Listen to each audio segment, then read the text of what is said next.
Hello everybody. It's just beginning to get exciting now actually. I hope not too exciting. You can do this as and when you're ready to do it, but see if you can have a go at just some basic things if you can at the end. So I'm going to be talking today about tone and line, the relationship between tone and line and how very different they are. Okay, how tone is tone, line is line, how they interact with each other in a very, very different way. Okay, I was just talking before in a previous lesson about colouring in. You know, it's quite common when you're a beginner to just do the lines and then just sort of look away from the model and start colouring it in. You know, tone is a very vital piece. Lots of artists, there's quite a few artists who have, and I can translate that into visual languages. So gradually, as you get more advanced, you sort of formulate your own visual language of mark making. So tone, not just colouring in, but actually how you apply it, how you create, how you form that visual language. And with pastels, I've got some pastels here. Something very key to pastel drawing is layering. When you're actually painting in oil paint, you mix the paint on the palette. But with pastels, you're sort of slightly mixing it on the paper, which in some way is less intimidating, some way more intimidating. You just have to find out what you feel comfortable with. Pastels are a very good way into painting. You understand how important it is, how important it is to layer. So with pastels, when you get one colour, you just start learning with one colour, and then you put another colour, and then you put another colour. Another common mistake with pastels is people start putting one colour here and another colour here and another colour here and another colour here. Really crucial to understanding pastel is actually when it gets interesting is when they start to sort of clash into each other. You put one colour over one colour over one colour. Not only the fact that you are sort of not necessarily mixing the colours, but you're layering them up, but the marks that you are making that's coming out of your heart, that's coming out of your soul, these fissures and marks and accents and whatever, with the pastels as they clash into each other, as they collide. The moment the pastel colour starts to collide and come into each other, that's where it becomes interesting. And then what I'll also be talking about is the role the surface can play, the colour of the surface, the texture of the surface, which is very overlooked, can be very crucial to the appearance and the creative decision making of your piece of art. So this is Van Gogh actually, and I think he had such an individual way of drawing, such a personal way of drawing, very influenced by the Japanese. He liked to create this almost like a coding system of dots and commas and lines. I'm just showing you an extreme example of someone's visual language. It's not necessarily tonal, but it is tonal in a way. It is, but it isn't. It's very linear. It's between a linear language and a tonal language.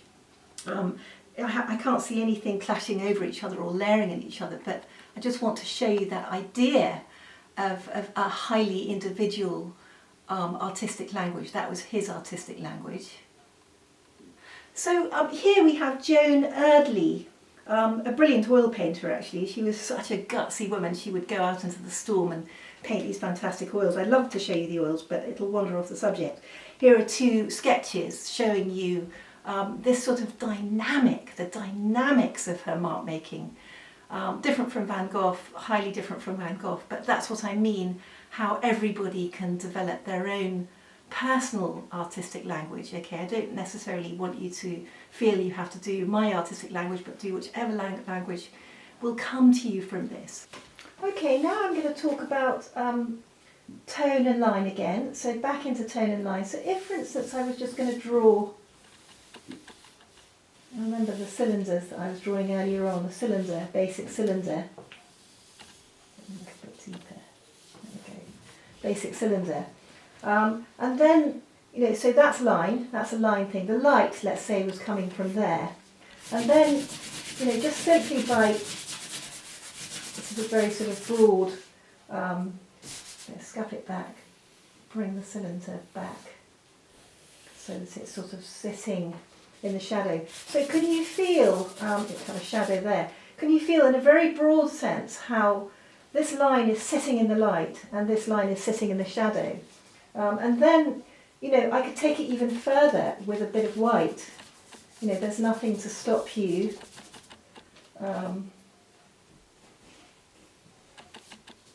putting a piece of white. So the tone, this is a very tonal way of doing things. This is a very tonal way of doing things. Another way, if I, a more conventional way of doing it would be to simply, colour it right up to the line. This is more what probably you would be used to, and then colouring it in that way. You might be sort of more used to that way, but that's not really. You can see how this is actually a little bit more alive. It's a little bit more interesting. And I'm not being pretentious, actually. It's not a sort of stylistic, decorative, pretentious kind of thing. If you're looking at the model only properly, you should, basically the tone should escape the line. The line should escape the tone. So they have a sort of agenda. They have a nature of their own. They have a purpose of their own. And the way that we actually look at things, the way scientifically we observe things, it's sort of like the tone is like the emotional side of the brain, the line is like the intellectual side of the brain, the tone is the spiritual side of the brain, the line is the structural side of the brain. And the really interesting thing is that they don't quite agree with each other. And it's that very, they sort of agree, but they don't. And it's like a bit like a debate in the Houses of Parliament of two different people, two different sides, and collectively they come to a truth. Okay, so that's that. Then you could then even translate that. I'm sorry, it's not too upside down. Let's try and keep it the right way. You can translate that into, the back of somebody's arm. Again, let's translate that into the back of somebody's arm. Take this into a sort of figure, really.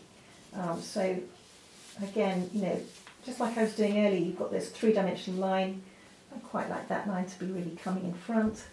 Elbow, it's a bit cartoony. Sorry, I'm not working from observation here. I'm just inventing this.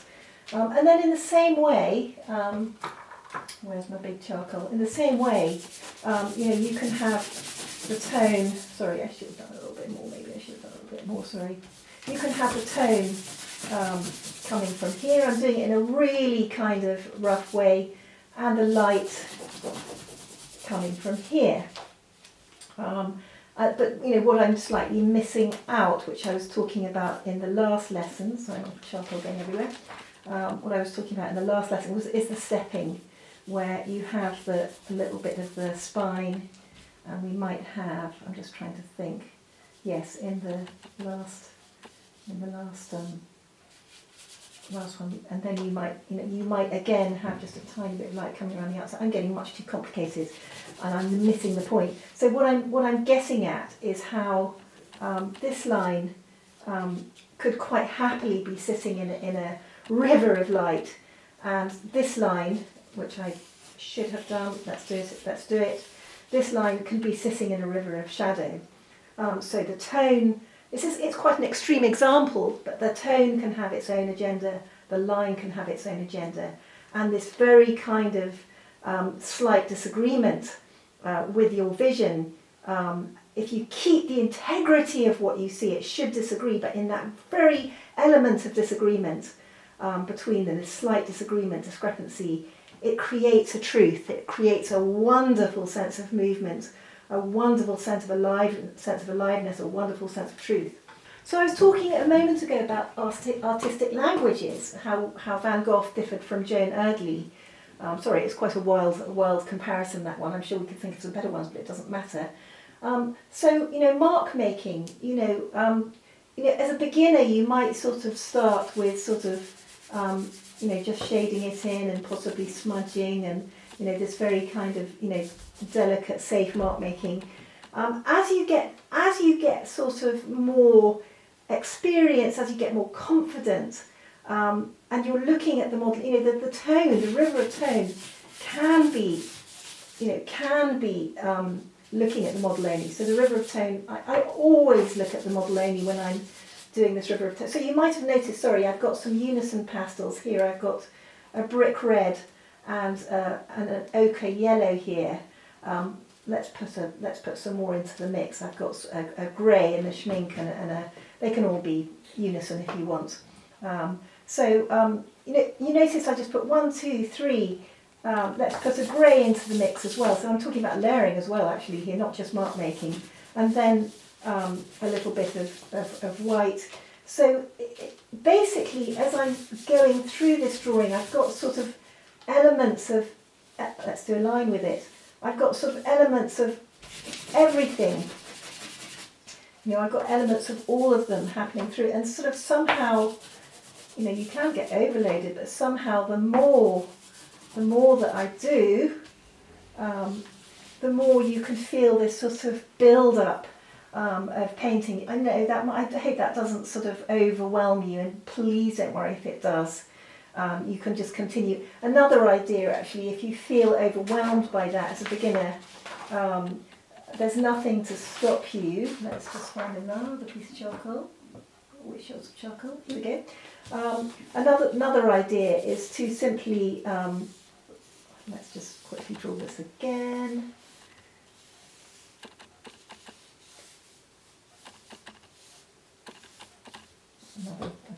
Slightly different angle to this arm. So another thing you could do, sorry, stop rushing, Caroline. Another thing you can do is actually play with simply by introducing a white to the whole drawing, just simply introducing a white pastel to the whole drawing or piece of chalk.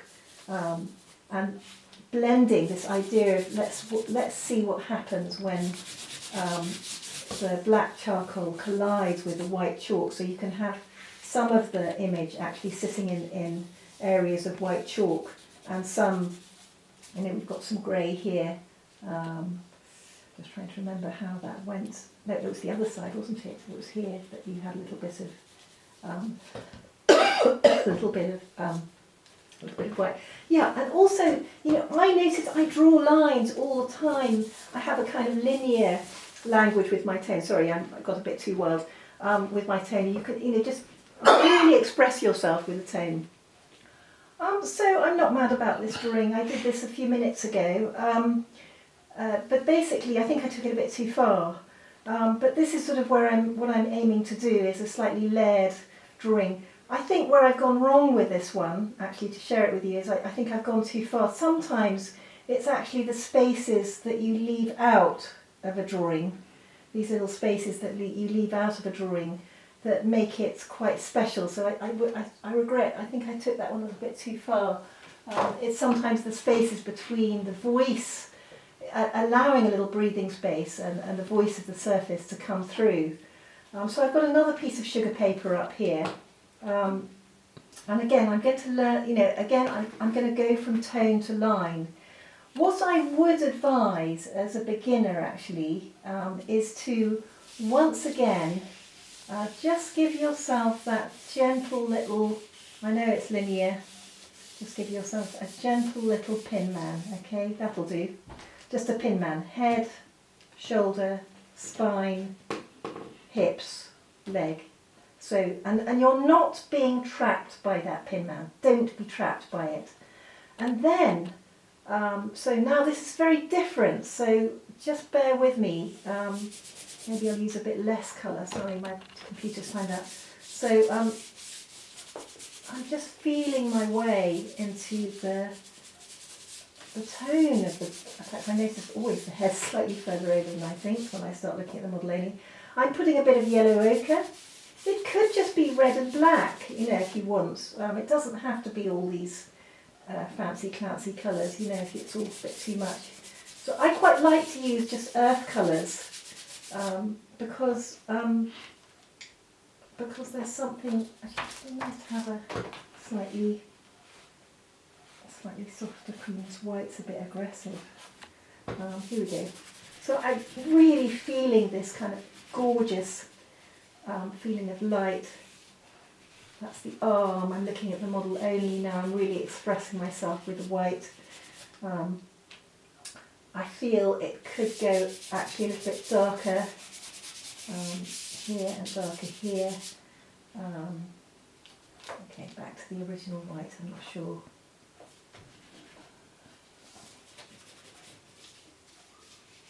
Okay, yeah, okay. So you can see these kind of fissures and lines. It's just a direct response to what I feel I see.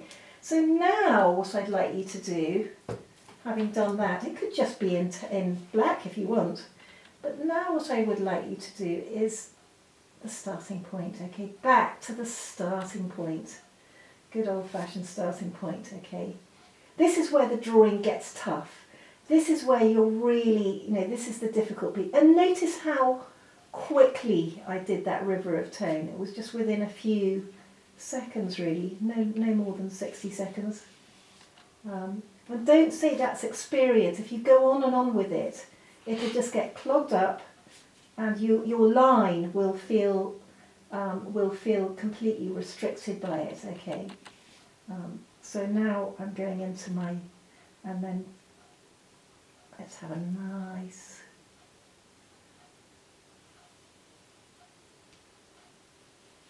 So that's purely modelled only, that line, a nice soft line. And then I've got a beautiful spine. Is that the right colour? Sorry, I was not looking at the surface of the picture. Try this one. Is that better? No, that's too pale. Okay, just go for black. Don't want to be too clever.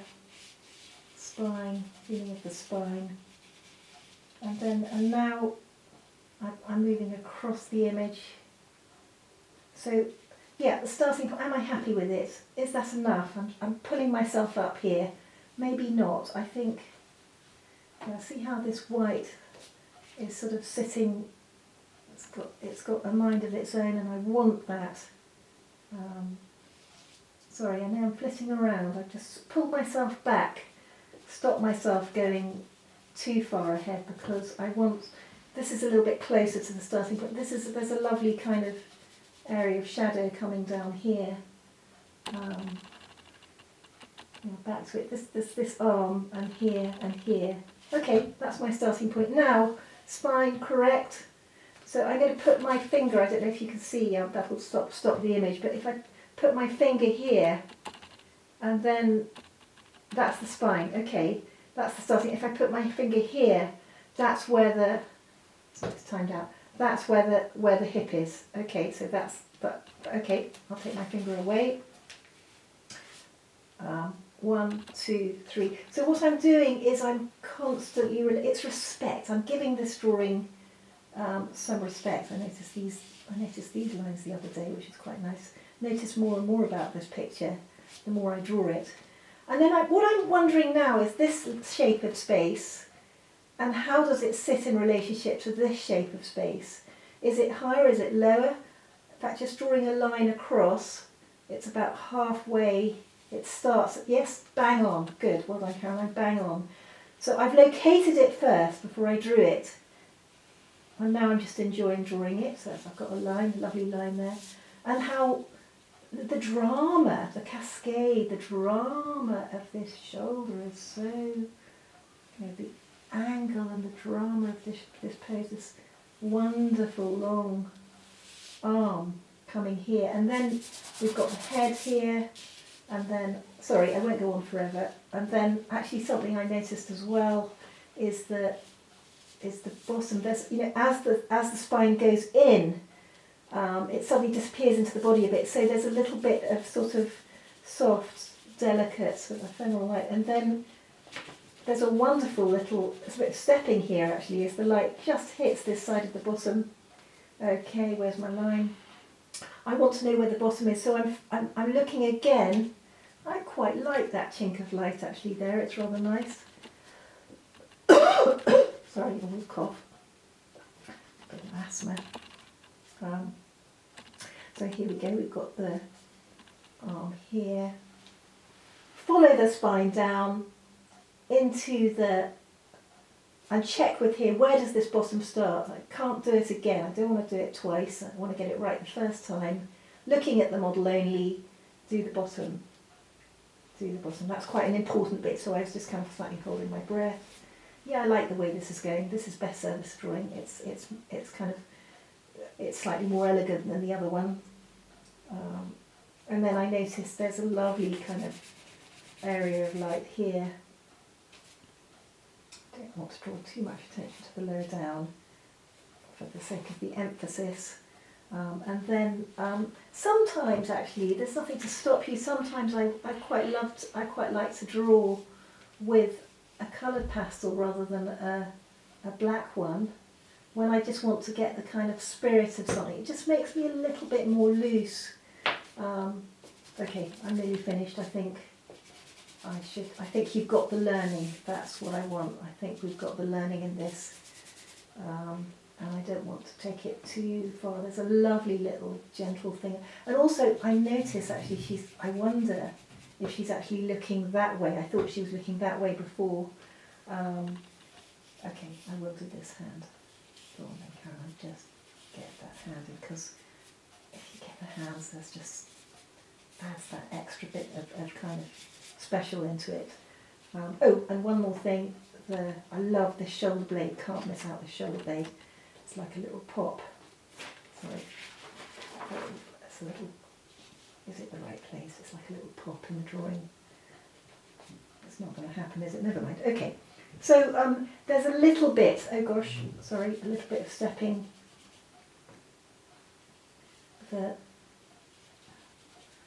Remember the stepping of the foot I was talking about the other day. So you've got light, shadow, light, shadow. It's very, very, very pale here. You've got light. In fact, this is gorgeous. You've got a bit more. You could go light, shadow, light, shadow. But I kind of left the paper. I think that I don't like to sort of necessarily lose all of the. Sorry, there's a little pop on my computer. I don't like to necessarily lose all of the paper. And actually, I quite like sort of later on. I quite like the marks actually, but you can sort of, if it's too kind of marky and it's distracting from drawing, you can clean up the paper if you want. Some people like it. A gallery of mine particularly like me to do that, but you might not want to do it, and I don't always want to do it. Okay, that's that drawing. Okay, so what I'd like to talk about now is the role of the surface, okay? I was talking about the spaces between in the last one and how I didn't necessarily fill up the drawing.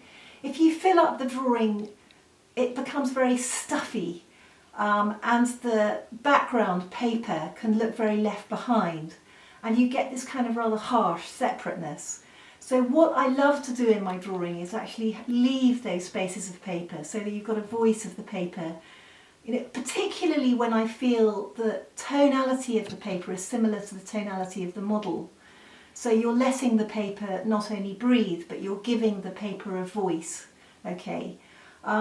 So I'm going to show you something in a minute. I'm going to do a little demonstration, but I first wanted to show you Boudin's sketchbook. Really gorgeous sketchbook. It's actually in Honfleur. We went to Honfleur. This is one of a page from his sketchbook. It's literally a picture of cows on cardboard. And I just think that's such an interesting surface, the informality, the casualness, this random bit of cardboard. You know, it's just so beautiful, and how it's not filled in. You know, you've got a lot of, he hasn't drawn the whole of the cow. There's this sort of wonderful dollops of, I think actually in this instance it's oil, it's not pastel. He does pastel mostly, but in this instance I think it might be an oil sketch, so forgive me if I'm wrong.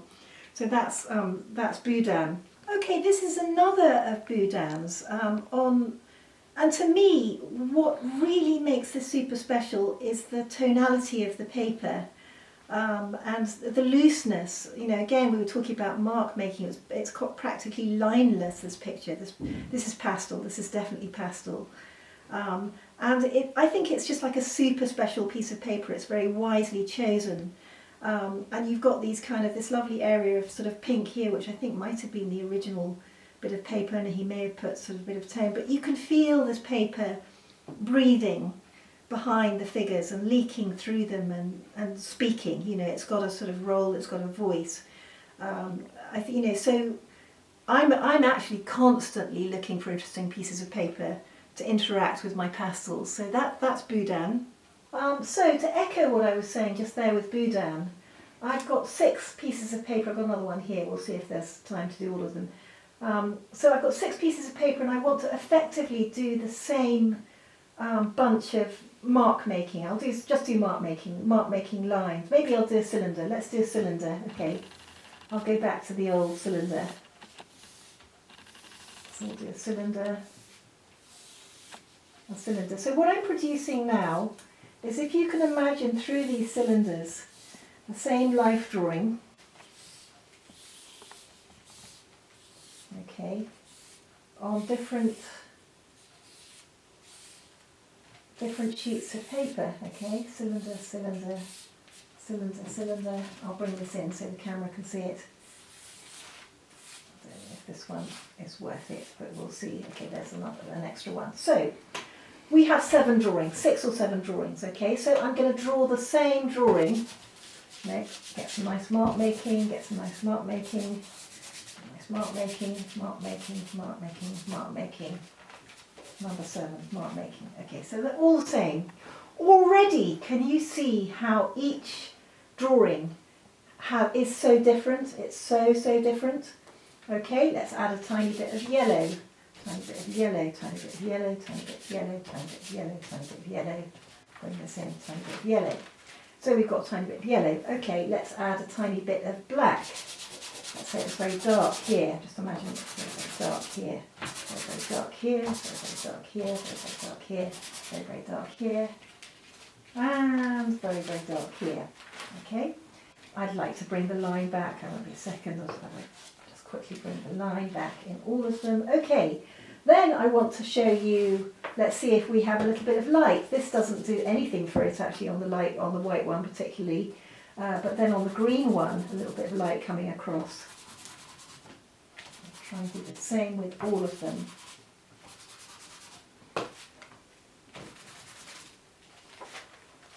And then I know I've lost the drawing a bit in some of them, so I'll just bring it back.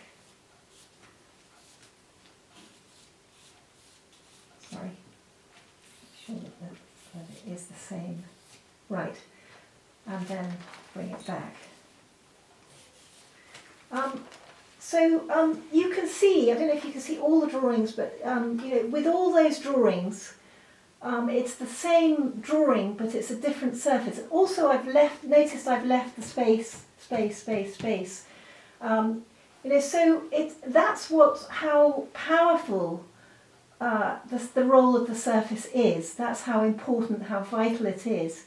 So you need to think about your surface and how it relates with your media, how it connects with your media.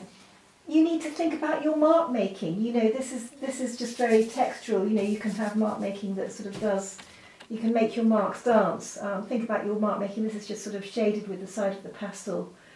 Right. So this is Rodin, a drawing by Rodin. This is actually line and wash, which we might be able to go into later in the course. We'll see if there's time.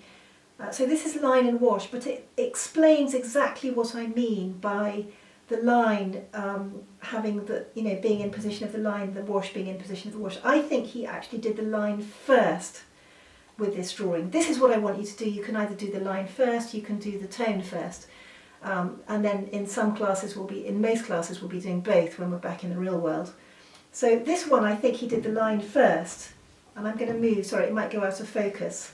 But here on the right-hand side of her, it looks like he's brought the wash in. So the wash is inside that line. So he's corrected, he's used the wash as a corrective force.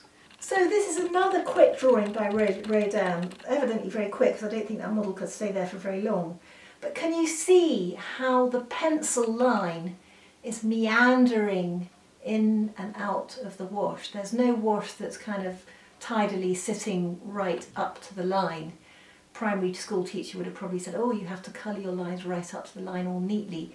There's nothing neat about this. It's very fluid, it's very honest, it's stuffed with integrity. So when he did the wash, he was witnessing what he saw. When he did the line, he was witnessing what he saw at that given point in time. So another example of tone independent of line, line independent of tone. This is the Hiroshima murals by Iri and Tashi Maruki. They did these amazing murals in Hiroshima to commemorate the dreadful event of Hiroshima. Quite large, life-size, I think. Forgive me if I'm wrong, I think they're very large drawings, but you can see how the line is just like, you've got the shaft of light coming down. The line is drifting into the darkness and then out into the light and then back into the darkness. So this is another close-up of one of their figures. It's, you can see a little bit more clearly perhaps how the line, it's this sort of charcoal, I believe they use, charcoal line. Also, how everyone's got their own language. There's a wonderful feeling of texture as well, almost like an etching or a print in these, these large black and white drawings. And the simplicity, the simplicity. Also, what, three-dimensional line, they were brilliant at three-dimensional line. It all comes from the East, it all comes from Japan and China. This wonderful mastery of three-dimensional line. So this is a picture by Edgar Degas. Sorry, it's a close-up, it's a detail from one of Edgar Degas' pictures. And you can see this wonderful sense of mark making and layering. Also his papers were very interesting. He sometimes used blue papers. Really, really interesting. You can see this kind of build up. That's how you mix pastel, is just like that, mark making and layering on top of each other, quite similar to what I was doing just now. Okay, Degas again, dancers, these dancers. I can see, what I love about Degas, some of Degas' work, if you go and see it, if you go to the museums in Paris, you can see, there's quite a lot quite a lot in Paris, obviously, but so this particular drawing, you can see this wonderful kind of directional mark making, which is all, which really, really helps with the composition. He does this sort of, sometimes these rains of marks just coming down. You can see on this woman these sort of marks coming down, repeated marks, layered marks over and over and over each other coming down in a downward or upward position in a direction. And so he's leading the eye directionally through his mark making and layering. And he's got his own, again, his own language. It's quite sort of textural sometimes and really, really built up in other areas. So back to Joan Erdely and her, this is how you can then translate your knowledge of pastel into oil. She's a brilliant oil painter, landscape painter, and you can see how her brush marks, it almost looks like a pastel drawing this, but I think it's a painting. She does these hugely textured, emotional brush marks again and again. This is like obviously a night, well, not obviously, it's a landscape at night. She draws the sea as well, but it doesn't really matter, but you can see the emotion and the build-up and the layering of her mark making. It's a very passionate artist, really, really interesting. That's another example. Okay, last one. You can do this at the beginning, but I just wanted to present the theme in the beginning. Last one, I just want you to draw the model only at some stage of this. So I don't know where I am in the drawing. I'm not looking at the piece of paper at all. I'm just literally tracing those lines. I hope the charcoal is working on a clue. So I'm just looking at the model. I'm going down the left hand side now. Tracing the line, tracing the line, tracing the line. Now I'm going to the top of her. See, I could just do it a little bit more gently actually, a bit more slow down. So the pace of it, the pace of the drawing, there's no point in doing it 100 miles, that's like reversing your car into a parking space. Just do it really, really slowly. You just get every twist in the line, every nuance of the line. So I'm coming down into the torso, the hip. I haven't a clue what's going on there. It's like a game. I'm moving over to the bottom. And you notice that I haven't lifted, you might have noticed, it's a general shot here. I haven't lifted my charcoal once. I've kept it on the sheet of paper, other leg, hand, other hand. Okay, I love hands. It's just quite nice to get a hand. It's probably in the wrong position. Arm, Okay, that's probably enough. Okay, perfect, yes. So I don't know if I can just show that to you. It doesn't really matter if you can only just see it, but I'll show you that drawing. So that's what a modelled only drawing looks like, okay? That's what it should look like. If it's all a beautiful drawing, I know you haven't done it. So that, when you start the drawing you can do that. Okay, so that's the end of the lesson. I hope you've enjoyed it. What I'd like you to do is to take, if you're bored of this particular one that we've been working from, see if you can find anything actually in the websites, models websites and things like that. See if you can find anything that you can draw from, any figures that you can draw from. You can draw from Rodin figures. Can be that one. We can just stick to the same one if you want. I think if you do a tone to line drawing in the same way, if you don't have this brick red, when I say brick red, it's just like quite a dark brick red, unison pastel. It can be with charcoal. It can be with, if you've got a white chalk, I've got a white chalk here, white chalk, it just could be just those three, just to get you going. Maybe I shouldn't have used so many colours, I just wanted to give you that feeling of build-up and mark making. Try and mix the colours a little bit. Do sort of 2 or 3 if you can. Don't forget the 3-dimensional analysis of the line. If you can do also a model only one, that would be great. Remember to start with the pin man.